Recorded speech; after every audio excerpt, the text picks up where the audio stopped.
Hello guys, in this video, we will solve the problem of the notification bar disappearing in the phone without programs, only from our phone settings.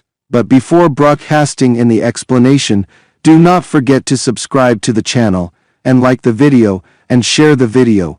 And thank you from the heart to everyone who supports it. Now let's go to the first step, my friend, it is to go to the settings, then click on the settings search engine and write reset. After that, this interface will pop up for you. Reset the phone, click on it, and here we will click on reset the settings to the default settings. We will do a reset only for the settings and nothing will be deleted. This is the first step. The second step, my friend, let's go out to the main phone interface, then go to the settings, then go to the applications and click on the applications again. After that, we click on the three small dots above us, then click on reset application preferences. Then we reset the preferences for the default applications until the phone is returned as it was and the shortcuts bar or notification bar returns in the phone. This was the topic of today's video. I hope it was. You may have liked it and benefited from it.